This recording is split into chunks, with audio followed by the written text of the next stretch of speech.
Perjalanan singkat 2 jam Istanbul Malta, pesawat pagi jam 7.35 dan kembali lagi pesawat terakhir menggunakan Turkish Air jam 7 malam Malta Istanbul. Baru kita lakukan di musim dingin kemarin yang sangat dingin karena perubahan cuaca dunia. Selama 5 jam di Malta merupakan sebuah waktu yang sangat cukup untuk membuat usaha baru global company yang menggunakan basis administrasi perizinan di Malta. Berbasis global, berbasis di Malta adalah solusi ringkas kalau bisnis kita tidak bisa dicerna oleh para regulator sebuah negara. Kita meniru 20 ribuan pengusaha Indonesia yang juga punya basis di negara-negara seperti ini. Inilah juga strategi Binance ketika pemerintahannya tidak paham apa itu kripto dan apa itu bursa kripto, menggeser pusat usahanya ke Malta. Solusinya daripada dibatasi regulator yang ribet. Sebagaimana sahabat ketahui, Binance adalah perusahaan untuk melaksanakan bursa jual beli pasar token kripto. Seperti kalau Anda mau menjual atau membeli Bitcoin,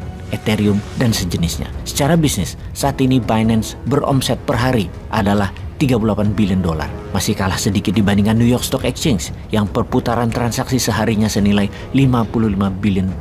Binance di heyday-nya atau di zaman jaya-jayanya di tahun 2020 bisa mencapai $70 billion transaksi per harinya, di mana saat ini lagi menurun 49% dalam 2 tahun terakhir. Turun naiknya volume bisnis itu biasa. Namun dibanding bursa saham Indonesia per hari ini, paling tinggi adalah 15 triliun rupiah atau $1 billion. Binance 38 kali lebih besar dari IDX dan New York Stock Exchange 55 kali lebih besar dari IDX per harinya. Tetapi untuk usaha baru 5 tahun yang berdiri sejak Juli 2017, Binance dibanding New York Stock Exchange yang sudah di atas 100 tahun adalah game changing. Apa yang dilakukan oleh Binance tersebut? Di Malta, kantor Binance beralamat 14 East Level 5G, Zira, Malta.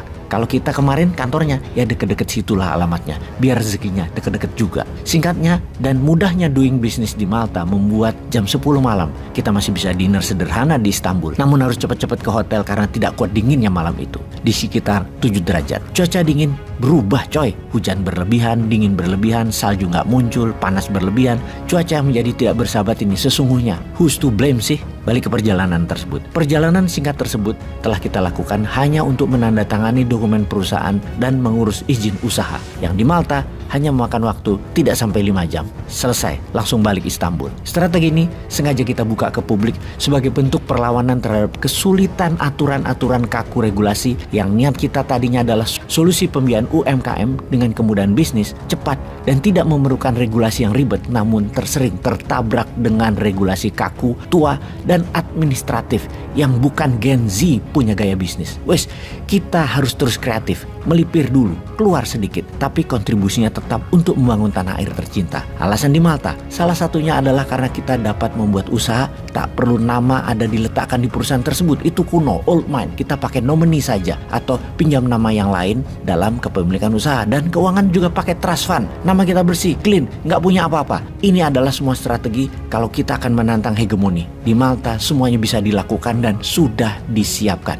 Kita kan ingin menggoyang hegemoni, ya kita harus berstrategi. Hegemoni adalah kekuatan lama yang tidak mau berubah, karena kalau berubah mereka akan kehilangan legitimasi kekuasaannya. Intinya, semua pejabat maunya menjabat lama.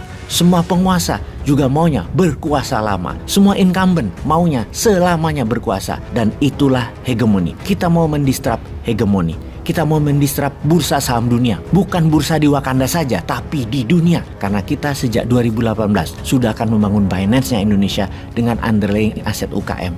Bisnis UKM, namun belum bisa jalan lancar. Terbentur old mind. Ke depan kita akan main baru. Nama kerennya Tokenized Stock Exchange. Code name-nya TCMEX. Tokenized Small Medium Enterprise Exchange. Namun di Wakanda belum boleh. Kasus lama, kita harus mengubah bisnis model sesuai dengan maunya regulator.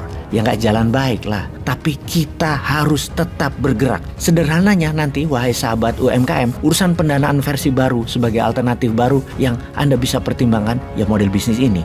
Anda cukup daftarkan usaha Anda, ikat dalam perjanjian aset usahanya, disekuritisasi ke token, mirroring dengan real business PT usaha UKM, buat white paper motornya lepas ke bursa T-SMAX. Sesederhana itu, perusahaan yang ditokenize harus menggunakan software accounting dan POS point of sales transaksi menggunakan sistem yang kita sudah bangun sehingga profit loss jadi real time. Inilah solusi pendanaan dengan menggabungkan teknologi blockchain, gabung security token di bursa kripto berunderlying sektor real UKM-nya, terkoneksi dengan sistem accounting POS open ledger yang terbuka. Setelah selama ini kita menjalankan bisnis urun dana sebagai alternatif pendanaan bagi pengusaha yang tidak memiliki agunan untuk bisa diterima sebagai jaminan pinjaman ke bank, dan bagi pengusaha yang omsetnya belum cukup besar untuk bisa masuk ke papan IDX, maka urun dana tokenisasi akan hadir sebagai solusi berikutnya. Kita akan menggunakan Web 3.0 berbasis internasional. Kita main global sekarang. Kita beri nama katakanlah Enersia,